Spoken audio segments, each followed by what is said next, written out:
Gosto muito do que estás a ouvir. A propósito, desculpa lá estar a interromper, mas já és cliente Iberdrola? Como não? Então tens de ouvir antes isto. Quem fica na Iberdrola ganha mais. Descontos, vantagens, ofertas e só por aderir ganha 100 euros. Se a poupança e a energia verde também são música para os teus ouvidos, liga 800 500 500. Iberdrola. Faço terapia há muitos anos, vou fazendo e parando porque sempre percebi, mas desde os meus 19 anos. Psicólogo? Sim. Porque sempre senti uma necessidade. Sem dúvida, é importante. E acho que as vezes em que a terapia foi mais benéfica para mim foi quando eu fui lá sem um problema para resolver. Ou seja, não fui em crise, fui em manutenção.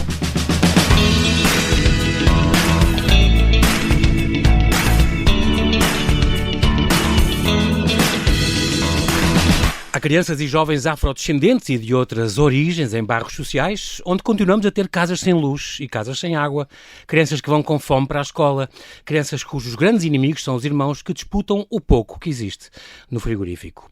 Muitos sentem-se invisíveis perante a sociedade e até perante eles próprios e nem se atrevem a sonhar por estarem tão condicionados.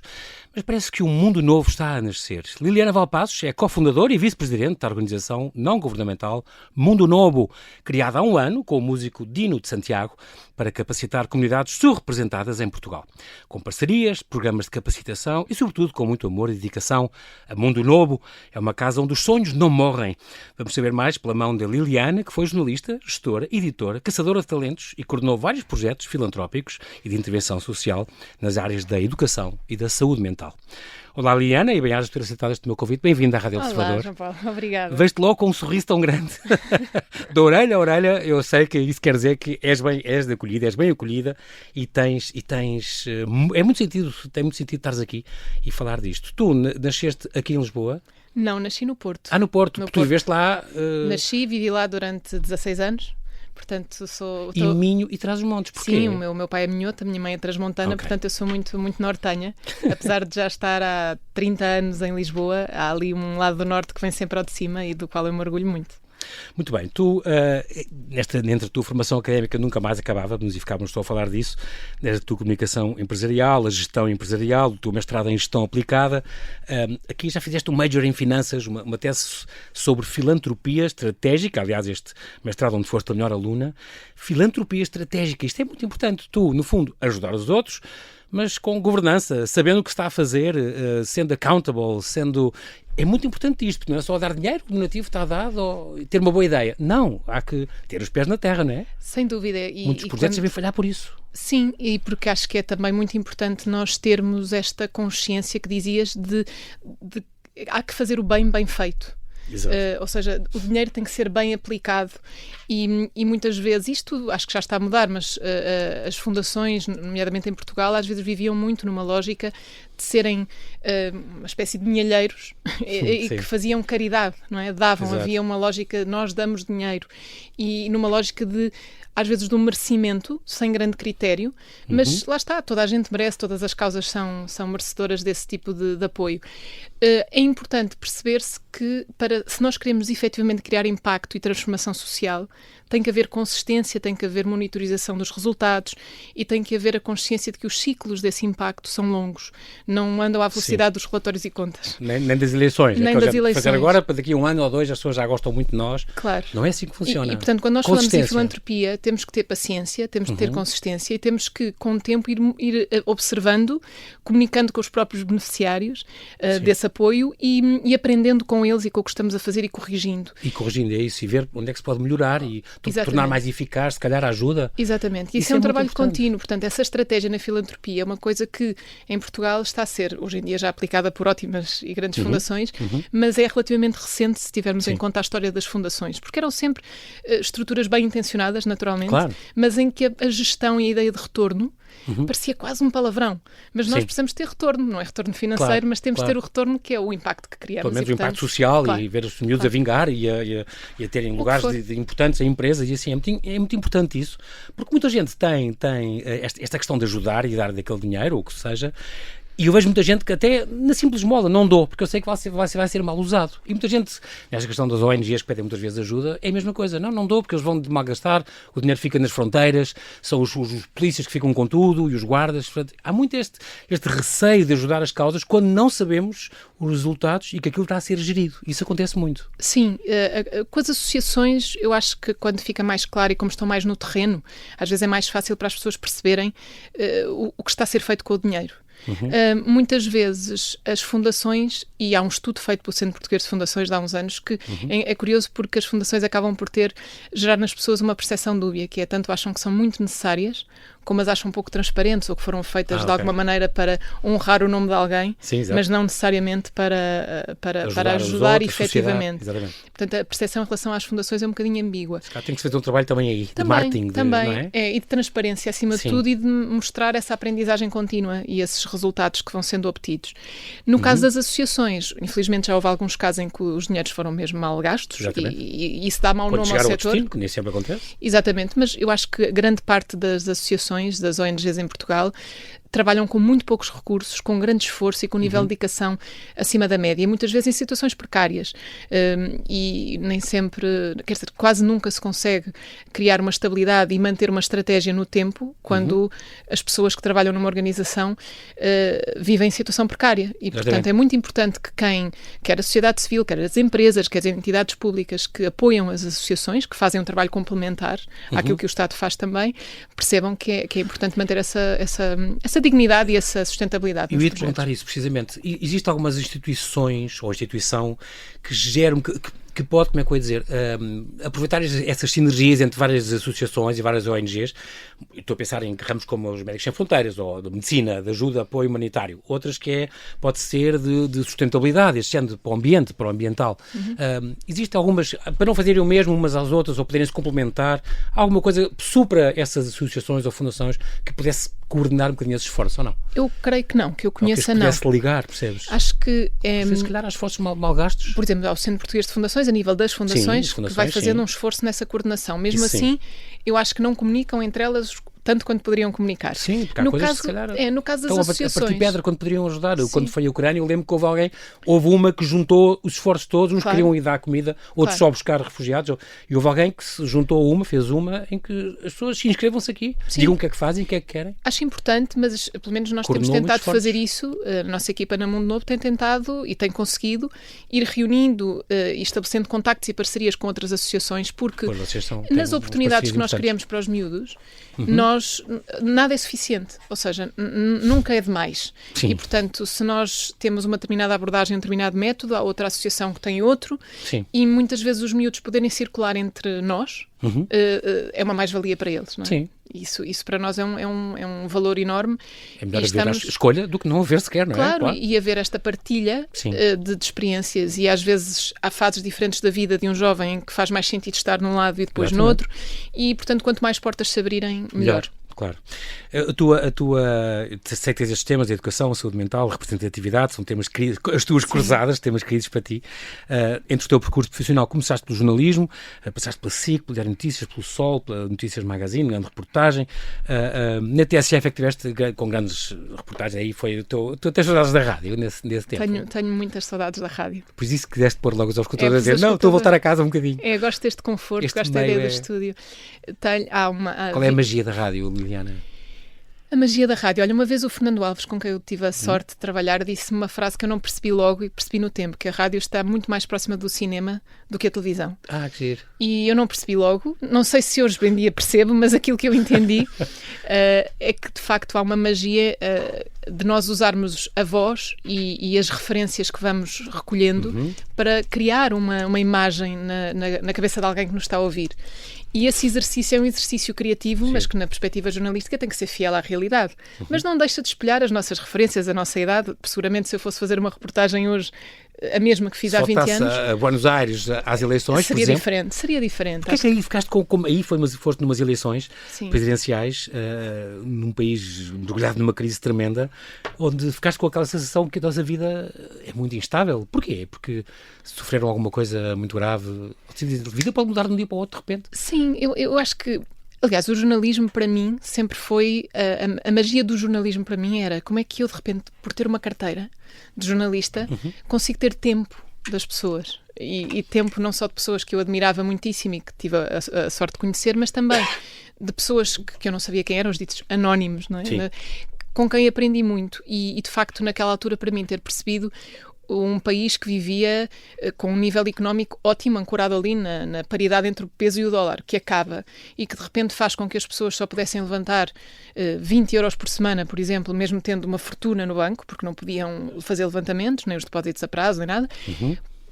Fez com que a vida delas se transformasse de um momento para o outro e da mesma maneira que vi desespero, vi uma capacidade enorme do ser humano de se ajudar de uma perspectiva comunitária, de reinventarem negócios, de assembleias de bairro, de repente conseguirem organizarem-se e sobressaiu o melhor do ser humano completamente. Alturas Mas também, crise, sim, mas ao mesmo tempo também um nível de revolta e de dor terríveis, sim. Foste também headhunting aqui na Heidrick & Struggles, imagino. É verdade. Recrutamento e despedimento, também tinhas essa parte, quando era preciso. Não despedia. Não despedia, só recrutávamos. Só fazia a parte boa. Onde fizeste coisas também para a Média Capital, para o Grupo Empresa, engraçado, em busca de líderes de ponta, consultoria, o que tu fazias também nesta Executive Search, nesta agência, onde tiveste quase 4 anos. E depois livros, porque tu és muito apaixonada por livros. Sim, ainda bem, foi o que eu fiz mais tempo. É uma paixão comum que nós temos. E foste diretor na Oficina do Livro, lançaste a Academia do Livro, aquela chancela de não ficção, a Sebenta, e aí foi uma grande revolução, porque a Sebenta era uma coisa esquecida, a chancela escolar. Eu lembrava-me de ter estudado por Sebentas e foi um trabalho muito giro, feito com uma equipa fantástica. E depois que quase 9 anos na Matéria-Prima, também uma grande editora, tu chegaste a lançar, eram dezenas e dezenas de livros, tens muitas saudades deste, e depois, claro, passaste até para os livros, novos suportes digitais, deste aulas disso na Católica. Sim. O livro é sempre uma coisa que nunca vai desaparecer? Nunca.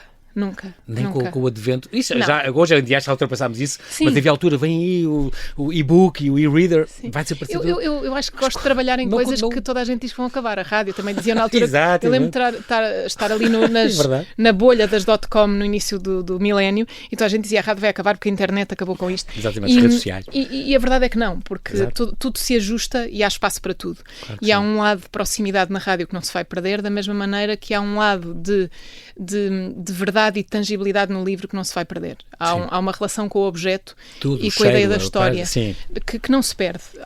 Ajusta-se. E, aliás, os números dizem, principalmente os mais jovens estão a ler mais, estão a comprar mais livros em Portugal. Portanto, não sei explicar este fenómeno, até porque eu já não o acompanho como acompanhava, mas, mais uma vez, a edição de livros permitiu-me aquilo que o jornalismo também me permitiu, que é o estabelecimento de relações com pessoas, não é? E são relações muito íntimas que se criam ao fazer um livro, mesmo sendo não ficção, ou seja, há todo um processo de acompanhamento que é em que o editor e o autor constroem uma coisa juntos. Exatamente. E partilham muito de si mesmos e é mesmo mágico e depois é feito quase uma coisa artesanal a dada altura, as gralhas, a página, o cheiro do papel, a gramagem, a capa, o relevo, tudo aquilo é tão tátil. Gráfica e tudo. A gráfica, ver aquilo tudo. E a magia, Feira do livro. E a magia que é estarmos na praia e de repente alguém está a ler um livro que fomos nós que pensámos nele e que o construímos. Sim, é uma sensação muito boa ver a coisa a voar. É um quentinho. É engraçado. Recomenda-me, Liliana, pensa para trás 1 ou 2 livros. Eu ia dizer não de ficção, mas eu não sei se tu lês muito ficção. Lês? É porque tu és do género de lançar livros de autores economistas e financeiros. Sim. Eu leio mais ficção. Leio mais ficção do que então não pronto. ficção. Então lembra-me, nos últimos tempos, 1 ou 2, tu te lembras. Olha, adorei esta história. Adorei o Shuggie Bain, do Douglas Stewart. Para mim é um dos É uma história sobre quê? É sobre um miúdo que vive em situações muito precárias, numa família profundamente disfuncional, e é a história da vida dele, de criança até adulto. E acho que há ali nuances de dor na relação com a família, na relação com a mãe, que só alguém que viveu todos aqueles momentos pode... Porque foi o único livro que eu li na minha vida e que tive que fazer um luto, porque eu afeiçoei-me de tal forma ao Shuggie que eu durante algum tempo estava triste por ele e não consegui ler nada durante um mês. Gosto. Foi um livro que mexeu muito, muito comigo porque senti muita verdade naquele livro. E adorei o Americana, da Chimamanda Ngozi Adichie. Adorei o Americana. Portanto, digo-te, esses 2 livros foram os últimos que eu li que gostei muito mesmo e que me marcaram. Tu tens filhos, 3 filhos? 2. 2 filhos? 2, a Madalena e o Henrique. Que idade é que eles têm, mais ou menos? A Madalena tem 15 e o Henrique tem 8. Então pronto, uma já adolescente, o outro pré-adolescente, os meus com essa idade já diziam, pai, nós somos pré-adolescentes. Aos 8? Sim, não, aos 8 não digo, mas pai, aos 10. Aos 10, pai, nós somos pré-adolescentes, ok. Como é que é a questão de tu e ele e as redes sociais e os telemóveis? Como é que consegues gerir isso, Liliana? É uma luta. Felizmente, tanto o meu filho como a minha filha gostam muito de ler. O meu filho há menos tempo, não é? Porque, também tive essa sorte. Mas gostam muito de ler. Acho que a minha filha já leu mais do que eu na vida. Confesso, já leu tudo que é clássico. Ainda hoje mandou uma mensagem para eu lhe comprar um livro. Ela lê muito e gosta de ler muitas coisas, mas também gosta muito de jogos, internet e telemóvel. Claro. Eu acho que tem que se ir gerindo a necessidade. Essenciais. Não pode passar sem Acho isso. que temos de ter a consciência que quando eles estão no telemóvel é como se eles estivessem na rua. Não podemos achar que eles estão em casa protegidos, porque não estão. Exato, e não estão. E, portanto, há que permitir, digo eu, dentro de certos limites e estabelecer regras de contacto, por exemplo, aqueles jogos como o Roblox, etc., que se sabe que são espaços até de grooming, de pessoas que abordam crianças com más intenções, e, portanto, há ali regras de não falar com ninguém, de nunca apresentar o nome completo, nunca dar referências da escola, nunca dar referências da morada. Fotografias de quarto. Zero, ou seja, tento ao máximo permitir-lhes esse espaço, mas dentro de uma zona de segurança. E vou tentando em função da idade. O teu setor social, esta tua economia social, digamos, na tua vida, começou em força em 2019, digamos assim, já há 6 anos. Políticas públicas, relações exteriores na FLAD, era responsável na FLAD por isto. Tu, no fundo, sempre encaraste estes diferentes trabalhos como formas de, também os que tiveste antes disso, como intervir na sociedade e melhorar a vida das pessoas. Coordenaste 2 podcasts, se não me engano, e canais digitais também na FLAD ainda. Sim. Onde tiveste até há 2 anos, a avaliação, a recuperação e a catalogação. Por exemplo, outra coisa que fizeste na FLAD, da coleção de arte. Tem uma coleção de arte espantosa. A FLAD tem uma coleção de arte espantosa e que não expõe de vez em quando. Estamos a falar na sede da FLAD, na Lapa. Na Lapa. Não há espaço para expor lá. Okay. Ela está devidamente acondicionada hoje e cuidada. E foi um trabalho Mas que nunca ninguém tinha feito esse inventário? Tinha sido feito há muitos anos, depois ficou interrompido e foi recuperado ali na altura a Presidente da FLAD, a Rita Faden, fez questão de ter isso como prioridade. Na altura o António Pinto Ribeiro também se juntou à nossa equipa para nos dar essa orientação, esse conhecimento do ponto de vista do o que é avaliar e cuidar de uma coleção de arte.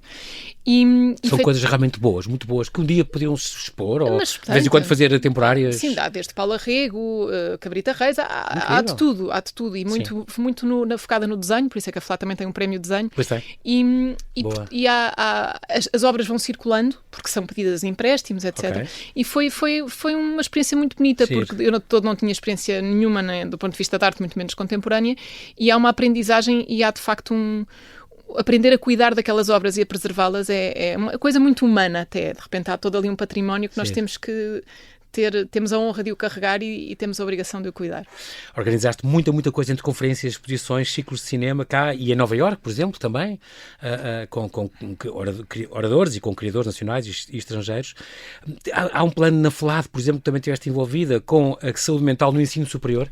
Isso é muito curioso. Aliás, fizeste uma coisa com o Observador, ajudaste também na questão do labirinto. E depois do mental, aquele website. Exatamente. Porque é também uma causa querida para ti, a saúde mental. Sempre foi. Aliás, eu faço terapia há muitos anos, vou fazendo e parando porque sempre percebi, mas desde os meus 19 anos. Psicólogo? Sim.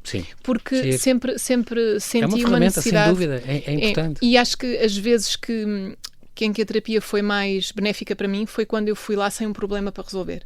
Ou seja, não fui em crise, fui em manutenção. Exato. E aí que vamos descobrindo coisas sobre nós. Não acho que seja a solução para todos os males e acho que há muitas formas de nós chegarmos ao mesmo lugar. Sim. Eu gosto gosto daquele espaço que não é em permanência, mas tenho ciclos longos de psicoterapia. Na FLAD aquilo agudizou-se porque em contacto com a ordem dos psicólogos nós percebemos que o nível de ansiedade e de suicídio junto dos mais jovens tinha disparado na altura da pandemia. Da pandemia, a ansiedade, exatamente. E, principalmente ali, já é uma fase complicada a transição para a vida adulta, ali os 18, 20. Sim. Quanto mais naquele contexto. Havia miúdos que iam para a faculdade, achavam que iam ter os melhores anos da sua vida e estavam fechados num quarto, não é? Nem à cozinha podiam ir ao mesmo tempo que os colegas. Exatamente. Portanto, e então percebemos que era preciso fazer alguma coisa, os departamentos de ação social estavam subfinanciados e então nós lançámos um concurso para poder apoiar a intervenção psicológica numa lógica preventiva num contexto do ensino superior e tivemos ótimas candidaturas. O júri foi um júri fantástico e avaliou muito bem aquelas candidaturas e felizmente havia 3 excelentes e as outras quase excelentes, o que nos levou na altura a falar com a Secretaria de Estado do Ensino Superior e felizmente, com base em todo aquele trabalho, em todas aquelas propostas, foi obtido financiamento para poder apoiá-las todas, não através da FLAD, mas através do Estado, e foi algo que nos deixou muito orgulhosos. Nos últimos anos, tu dizes que com a ascensão dos populismos e mesmo a vitória do Trump, estes temas da economia social passaram a ser um bocadinho menos atrativos. Porquê? Eu acho que de repente damos por nós a sentir que lutar pelos direitos humanos é uma coisa revolucionária. Quando já não devia ser. Coisa que não era há uns anos. Sim. E de facto acho que há muitas empresas, por exemplo, que começaram a perceber ou a sentir que temas associados à justiça social podem ser matéria para serem, usando uma palavra destes tempos, cancelados. Sim. E, portanto, é melhor apostar em causas que sejam menos polarizadas e menos polémicas. Mas eu estou a dizer isto e estou a pensar que direitos humanos serem polémicos arrepia-me. Pois, exato. Mas ainda no outro dia falava com uma pessoa que trabalha nas Nações Unidas e que obviamente tem uma visão internacional deste tipo de apoios, mais do que aquilo que eu posso testemunhar, mas que já testemunho, e que dizia que há empresas que de facto agora até dizem que mantêm os apoios, mas não querem que se saiba. Isto para mim ainda é mais assustador. Sim. E são poucas. Eu acho que estes ventos frios que vêm da América acabam por influenciar muitas empresas e por tirar da ordem do dia e deixa de ser prioridade. Há muitas empresas a acabarem com os departamentos de diversidade, equidade e inclusão, algo que se eles antigamente, há uns anos não faziam, parecia que não estavam a seguir um alinhamento que era importante. Exatamente. Agora os Estados Unidos são perseguidos, fecham, claro. Acabam os fundos, basta ter a palavra, um algoritmo qualquer descobre que aquilo fala daquilo, mesmo que não seja aquilo às vezes. Sim.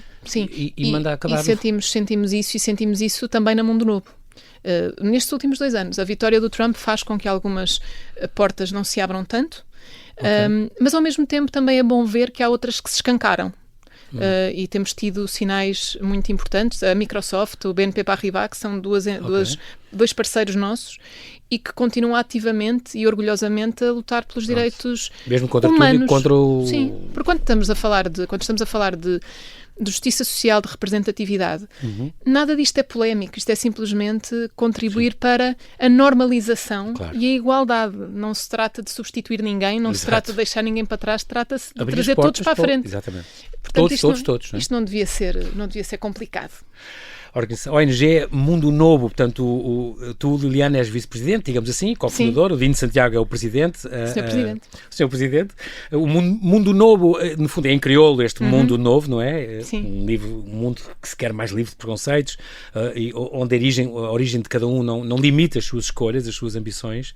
Esta ideia nasceu com uma viagem vossa aos Estados Unidos? Ou não? Nasceu antes, ou seja... Nasceu de um encontro, para começar, isto é importante, entre vocês dois. Nasceu exatamente quando na FLAD, aquele projeto que falavas há pouco de trabalhar com futuros professores no ensino básico e secundário, abrindo no fundo aqui um espaço para eles se sentirem mais estimulados por diferentes disciplinas artísticas e também usarem a cultura para a inclusão no contexto de sala de aula. E na altura nós falámos com Martim Sousa Tavares, com Afonso Cruz, enfim, várias pessoas ligadas à área da cultura, e quando veio a questão da inclusão, lembrámos imediatamente de falar com o Dino de Santiago, até porque ele tinha falado numa entrevista da experiência dele em Quarteira, na escola onde há dezenas de nacionalidades. Exatamente. E portanto achámos que fazia todo o sentido incluí-lo e ele aceitou logo o nosso generoso que é. Claro que sim, aceitou logo e ficou logo entusiasmado. E a partir daí houve ali um ano de muita conversa. Eu acho que pela primeira vez eu senti que havia um espaço seguro e sem aberto e tolerante para que eu, enquanto mulher branca, pudesse fazer perguntas a um homem negro e ele me explicasse o que sentia e o que viveu e também que ele fosse escutado por mim, não é? E portanto, quando eu decidi sair da FLAD, eu ainda não tinha previsto que isto poderia acontecer, mas durante aquele verão nós fomos falando muito e de repente foi quase natural pensarmos, nós devíamos fazer alguma coisa sobre isto, porque estamos os dois em perspectivas e em caminhos diferentes, chegámos os dois ao mesmo lugar de inquietação e de vontade de fazer alguma coisa pelo bem. Exatamente. Mas não sabíamos o que fazer. A ideia original até era para começar em Cabo Verde, se não me engano. Inicialmente era. Porque ele achava que honrar a sua ascendência, não? Os pais dele são de lá, Santiago mesmo. E na altura eu estava a dizer, mas aqui podemos começar por aqui. Parece que agora é que estão a falar, não é? Em janeiro Exato. vamos abrir a mão depois desta viagem. E portanto, e depois fomos aos Estados Unidos para conhecer projetos sociais, porque obviamente a questão do racismo existe nos Estados Unidos em contextos, com contornos muito diferentes do que há aqui em Portugal. Também grande diferença também para o Brasil, onde também existem, mas com contornos diferentes. Mas fomos a Chicago, Boston e Nova York. Brotherhood Sister Soul. No Harlem. Foi aquela que nós conhecemos de tudo aquilo que visitámos. E visitámos projetos fantásticos, nomeadamente em Chicago, no combate à morte por armas. Porque há de facto há muita violência armada em Chicago. Mas lá está, felizmente aqui não se passa a mesma coisa. E encontramos na Brotherhood um projeto muito inspirador. Felizmente houve muita empatia entre nós e os fundadores da Brotherhood. Que se passa-se no Harlem, portanto, em Nova York, e portanto, onde aliás alguns monitores vossos foram ter formação? Não, a equipa do Harlem veio a Portugal. A Gulbenkian cedeu-nos espaço, ainda não tínhamos um espaço na altura, e foi lá dada a formação. Claro que cá é diferente e, portanto, nós tivemos que adaptar contexto, muito. Claro. Lá, por exemplo, é apenas e só para afrodescendentes. Aqui em Portugal nós percebemos que não fazia sentido, porque quando nós chegamos a um bairro, obviamente que a amostra, quando é representativa, tem uma maioria de afrodescendentes, mas brasileiros, asiáticos, de várias nacionalidades, e mesmo miúdos nascidos em Portugal, brancos. Quando nós começamos a falar sobre a origem... Famílias pobres e carenciadas. Sim, e nós não íamos criar uma barreira de diferença entre pessoas que se veem como iguais. Exato. Discriminar logo aí. Se bem que quando agora começamos a falar aquela nacionalidade da outra, de repente, o que é um português branco? Quer dizer, os meus filhos são portugueses brancos, mas têm uma bisavó cabo-verdiana. E, portanto, aparentemente eles não o são, mas são. E, na verdade, somos todos uma grande mistura. Exatamente. Portanto, esta limitação, esta definição é sempre um bocadinho... Foi provado que não existem raças mesmo. Exatamente. Há uma, que é a raça humana, e depois há variações, não é? Há vários pantones. Cientificamente provado. Exato. Há vários pantones entre nós, mas vimos todos do mesmo lugar. O teu lugar no mundo é, de facto, o grande projeto vosso de intervenção. Houve umas 500 inscrições, aceitaram-se 60 e tal, acho que tem 123 pessoas miúdos neste momento. Este é um projeto, portanto, tem 12 módulos curriculares que falam destes assuntos: literacia financeira, gestão de emoções, drogas e abuso de substâncias, educação política, prevenção de conflitos, liderança, corpo e mente. Isto é muito curioso. Que os miúdos começam a frequentar entre os 14 e os 18 anos, têm aí uma margenzinha até aos 22 no máximo e tal, e que dura aí uns 4, 5 anos, por aí, com sessões semanais, e onde vão convidando, e depois tem estas atividades complementares extraordinárias, que têm visitas a empresas, ou vêm falar líderes que vêm, convidados. Eu acho que aquilo que nós sentimos que podíamos trazer de diferente é uma lógica de um processo de acompanhamento mais longo do que é normal. Ou do que é habitual. Esta transição para a vida adulta é uma altura muito sensível. Os miúdos, a partir dos 14, 15 anos, deixam de se identificar com um tipo de apoio escolar e de ocupação de tempos livres que consideram mais infantil. Mais típico, sim. E depois é ali uma altura em que começam a tomar, às vezes, decisões complicadas, não é? Que podem cair no errado e no perigoso. Exatamente. E então nós pensámos que aquela faixa etária era importante, e era importante fazer um acompanhamento na transição para a vida adulta. E estimular o quê? Através desses módulos, mas acima de tudo, esses módulos são conhecimento que é partilhado e que é estimulado, mas o que nós queremos mesmo é conseguir que, primeiro, como dizias há pouco, que eles se habituem, se sintam legitimados a sonhar, porque há muitos miúdos que nem sequer se propõem a sonhar. É incrível isso. Depois, que o façam com sentido crítico. Estimular o pensamento crítico é algo que para nós é muito importante, mais do que estar a dar-lhes informação, é perceber o que é que tu achas sobre isto e como é que tu vais encontrar informação para ter uma opinião. Exato. E para saberem lidar também com a super informação que chega a toda hora, são bombardeados. E com as diferenças de opinião, Exatamente. porque temos no mesmo grupo miúdos com histórias totalmente diferentes. Uns nasceram cá, outros não nasceram cá. Uns são muito religiosos, outros não são de todo. Exato. Ou seja, uns têm orientação sexual diferente dos outros. Identidade sexual também, identidade de género também diferente. Portanto, quando nós estamos a falar desta diversidade que existe no próprio grupo, isto já promove logo um entendimento e uma abertura e um diálogo. E, portanto, isso tem que ser feito com pensamento crítico e com tolerância. E depois, culminar com a construção de um projeto de vida. Portanto, imaginemos, eu acredito que sou capaz. O Edgar quer ser arquiteto. Tem o sonho de ser arquiteto. Agora já não quer ser arquiteto. O Edgar já não quer. O Edgar agora já quer outras coisas, mas está muito bem encaminhado. É um artista. Não, é um grande. Criativo. É um miúdo, vai ter um futuro incrível, de certeza. E, portanto, a partir do momento que ele tem um projeto, projeto assim. Depois é preciso ajudá-lo a concretizar. Sim. Porque durante esses processos de concretização vem ao de cima as feridas que a sociedade lhes fez, não é? E eu recordo-me de acompanhar uma miúda que tinha uma média de faculdade, uma média de secundário ótima, que não se candidatava à faculdade porque achava que não havia. Aliás, o nome do programa vem daí. Ela dizia: não é lugar para mim. E nós criámos o programa chamado O Teu Lugar no Mundo, que é o que tu quiseres que seja e não é limitado. E ela não se candidatava à faculdade. E quando nós dissemos: não, mas tu vais-te candidatar porque tu queres seguir esta carreira. É porque não queres ou queres.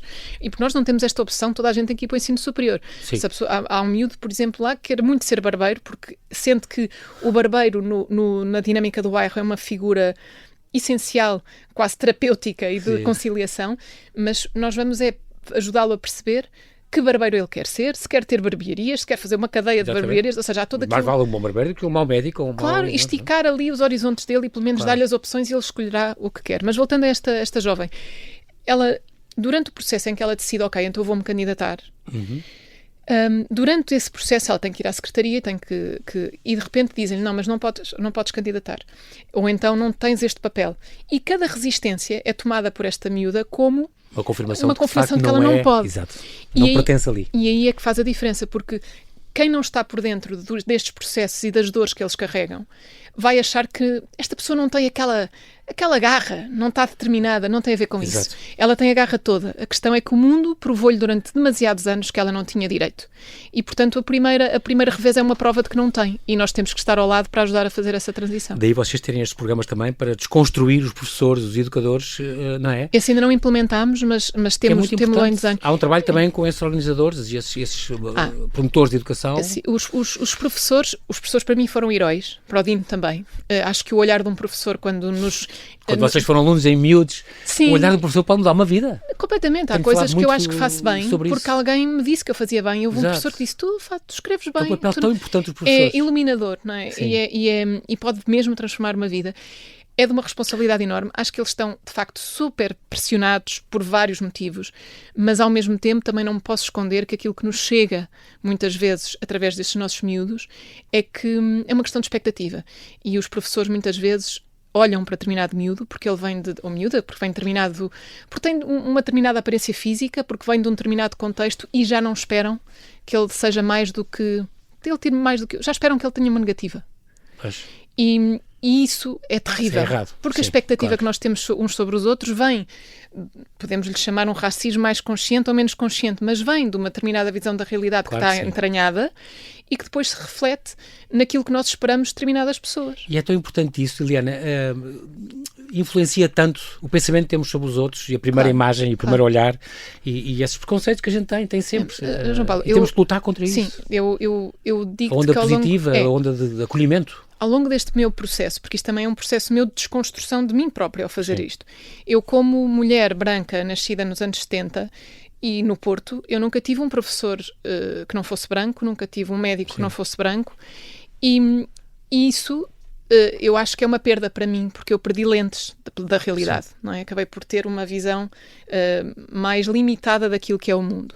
E ao longo deste processo de criação da Mundo Novo, que também é um processo de desconstrução de mim mesma, eu, por exemplo, fui e aconselho toda a gente a ir ao site das Nações Unidas, que tem lá um teste para o nosso viés inconsciente. Sim. E nós temos que responder com seriedade, não é? Sim. Mas pronto, estamos sozinhos, podemos passar vergonha sozinhos. Que é, por exemplo, mostram a imagem de um homem negro. só o rosto. Sim. E dizem qual é a profissão. E dizem professor universitário, trabalhador da construção civil, médico. A primeira resposta que me vem à cabeça é que trabalhador da construção civil. Claro.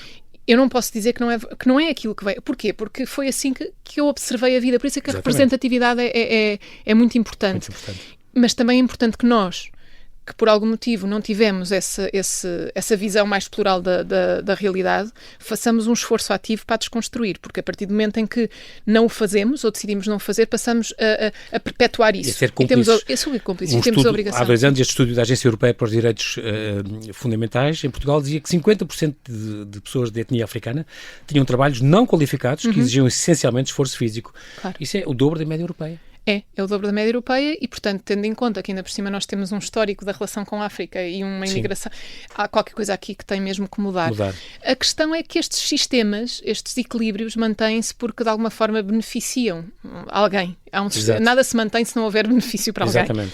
E nós temos que... Eu acho que nunca fui uma pessoa racista, mas acho que não fui suficientemente antirracista ao longo da minha vida. Okay. Ou seja, eu podia ter feito mais. Sim.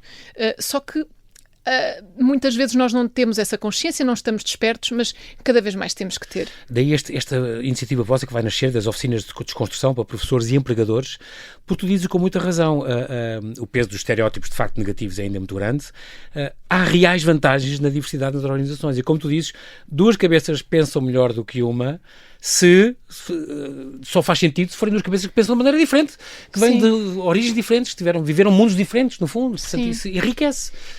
Se as pessoas pensam da mesma maneira, enriquece no mesmo meio, tudo igual. Enriquece o debate, não evolui. enriquece a criatividade, mas também é a forma mais inteligente, mesmo que não seja por sentido de justiça ou de...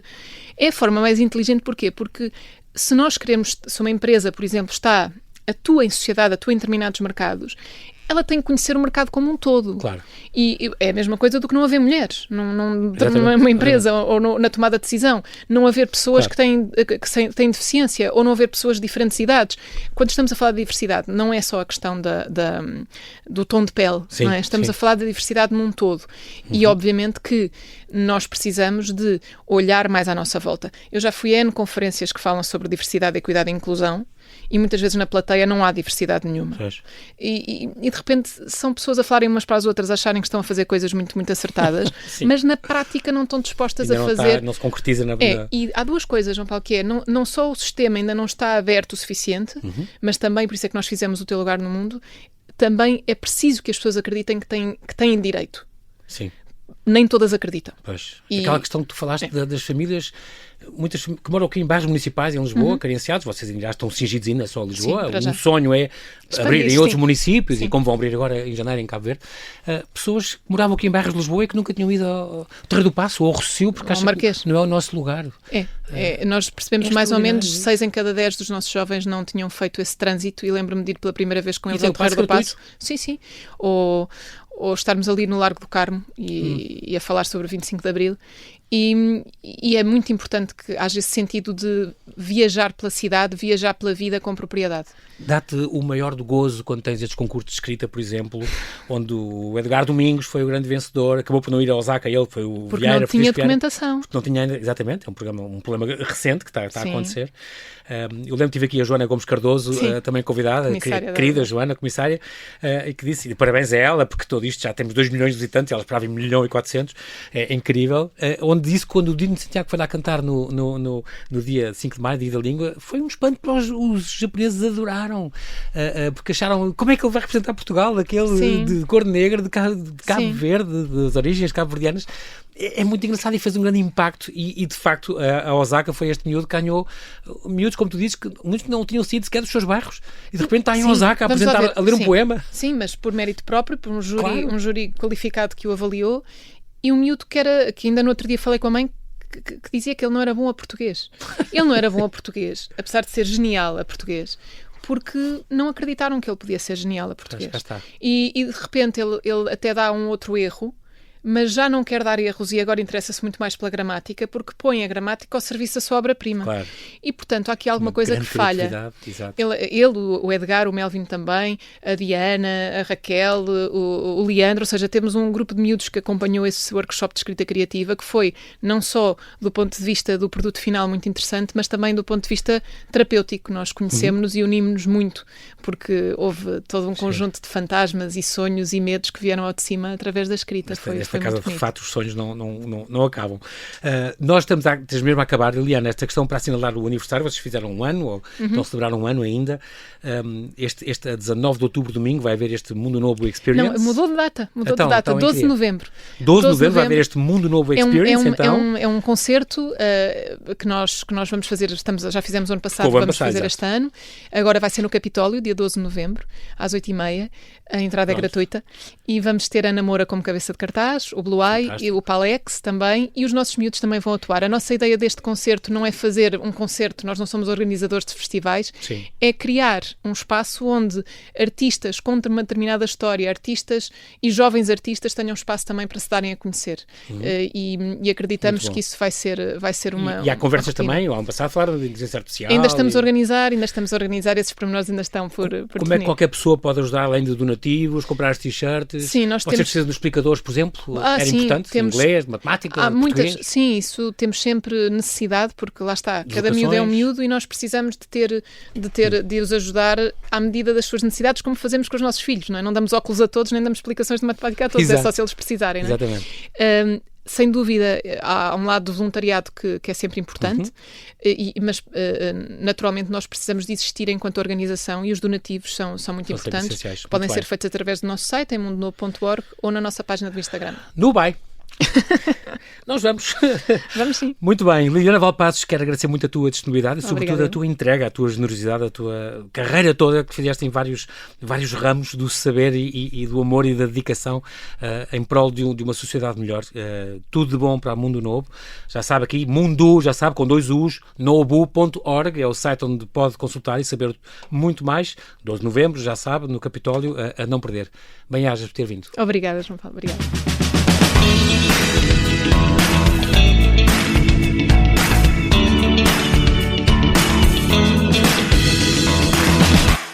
Gosto muito do que estás a ouvir. A propósito, desculpa lá estar a interromper, mas já és cliente Iberdrola? Como não? Então tens de ouvir antes isto. Quem fica no Iberdrola ganha mais. Descontos, vantagens, ofertas e só por aderir ganha 100 euros. Se a poupança e a energia verde também são música para os teus ouvidos, liga 800 500 500. Iberdrola.